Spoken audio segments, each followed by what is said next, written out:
जय श्री कृष्णा, राधे राधे। आप सभी का आपके अपने YouTube चैनल भूमिपुत्रा में आपका बहुत बहुत स्वागत है। पद्म पुराण में एकादशी तिथि को भगवान श्री विष्णु का ही स्वरूप माना गया है। ऐसी मान्यता है कि एकादशी का व्रत रखने वाले भक्तों को फिर कोई और पूजा या उपवास करने की आवश्यकता नहीं होती। इस व्रत को रखने वाला प्राणी सभी सांसारिक सुखों को भोगकर अंत में भगवान श्री नारायण के धाम वैकुंठ लोक को जाता है। पाप मोचनी एकादशी, जो कि चैत्र मास के कृष्ण पक्ष की एकादशी है, मनुष्य के सभी पापों को जलाकर भस्म कर देती है। इस व्रत को करने से सहस्त्र गोदान का फल प्राप्त होता है। ब्रह्म हत्या, सोने की चोरी, सुरापान और गुरु पत्नी गमन जैसे महापाप भी इस व्रत को करने से क्षण भर में नष्ट हो जाते हैं। इसलिए यह व्रत बहुत ही पुण्य प्रदान करने वाला है।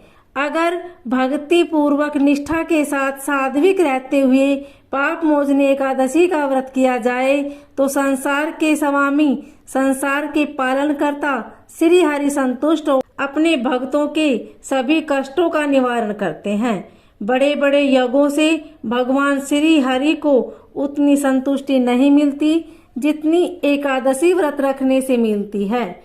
इस एकादशी की रात में अपने मन को प्रभु के चरणों में लीन करके रात्रि जागरण भगवान श्री हरि के सामने अपने आप को समर्पित करना चाहिए।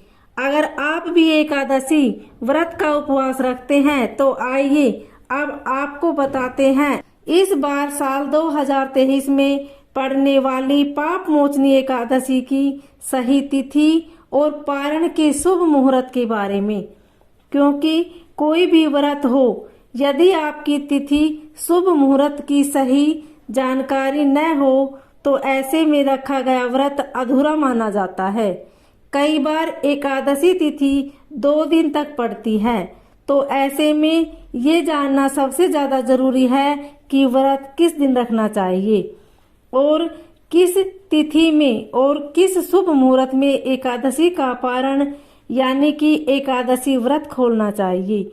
इस बार साल 2023 में 18 मार्च शनिवार के दिन पाप मोचनी एकादशी है और एकादशी का उपवास भी इसी दिन रखा जाएगा। इसी दिन सभी वैष्णव संप्रदाय के लोग या इस कौम से जुड़े हुए लोग भी व्रत रखेंगे। एकादशी तिथि प्रारंभ होगी 17 मार्च शुक्रवार की दोपहर 2:08 से, जिसकी समाप्ति होगी 18 मार्च शनिवार सुबह 11:14 पर। द्वादशी तिथि प्रारंभ होगी 18 मार्च शनिवार की सुबह 11:15 से, जिसकी समाप्ति 19 मार्च रविवार को सुबह 8:07 तक होगी। 18 मार्च शनिवार को पड़ने वाली जो एकादशी है वो द्वादशी तिथि एकादशी रहेगी और जब ऐसा होता है तो वो बहुत ही शुभ संयोग माना जाता है। 18 मार्च शनिवार को सूर्य उदय का समय 7:37 पर, सूर्यास्त का समय शाम 6:33 पर होगा और राहु काल सुबह 9 बजे से लेकर 10:30 तक रहेगा। राहु काल के समय में कोई भी शुभ कार्य करने से बचना चाहिए। आप एकादशी का उपवास जब भी रखते हैं उससे ठीक 1 दिन पहले 10वीं तिथि को नियमों का पालन करते हुए तुलसी के पत्र भी तोड़ लेने चाहिए और तुलसी जी में जल भी अर्पित करना चाहिए। 19 मार्च रविवार को द्वादशी तिथि के दिन सूर्य उदय सुबह 6:36 पर और सूर्यास्त का समय शाम 6:33 रहेगा और राहुकाल का समय शाम 4:30 से 6 बजे तक रहेगा।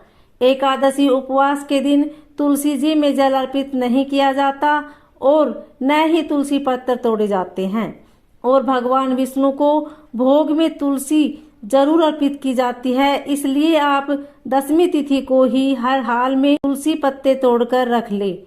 और रविवार के दिन द्वादशी तिथि है तो इस दिन भी जल अर्पित नहीं किया जाएगा।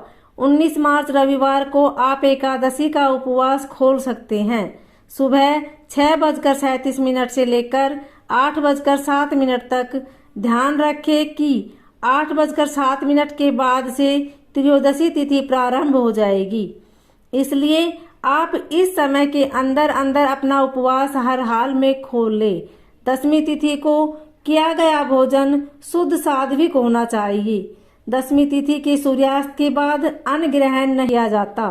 मन में धारणा करके सोए कि अगले दिन आप एकादशी का उपवास रखेंगे।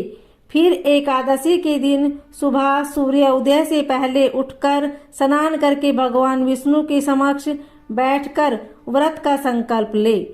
पूजा करे, आरती करे, भगवान को भोग लगाए, व्रत की कथा पढ़े सुने, दिन भर उपवास रखे।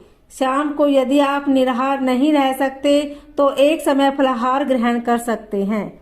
इस व्रत में आप दिन में भरपूर मात्रा में जल का सेवन कर सकते हैं और द्वादशी तिथि को शुभ मुहूर्त में आप अपना व्रत खोल ले। एकादशी के दिन चावल या चावल से बनी वस्तुओं का त्याग करना चाहिए। द्वादशी के दिन चावल का दान करना चाहिए। भगवान विष्णु को अक्षत भी अर्पित नहीं किए जाते। घर में शुद्ध सात्विक भोजन बनना चाहिए। नाखून, बाल इत्यादि नहीं काटने चाहिए और व्रत का पारण करते समय तुलसी पत्र और जल से व्रत का पारण करना चाहिए, यानी कि एकादशी का व्रत खोलना चाहिए। इनके अलावा मौसमी का फल के सेवन से या शुद्ध सात्विक भोजन से भी आप व्रत खोल सकते हैं। अगर आप पाप मोचनी एकादशी की कथा सुनना चाहते हैं तो हमारे चैनल पर आगे आने वाली वीडियो को जरूर देखिएगा। जानकारी पसंद आई हो तो प्लीज़ वीडियो को लाइक करें, चैनल को सब्सक्राइब करें, बेल आइकन को प्रेस करें। धन्यवाद। ओम नमो भगवते वासुदेवाय।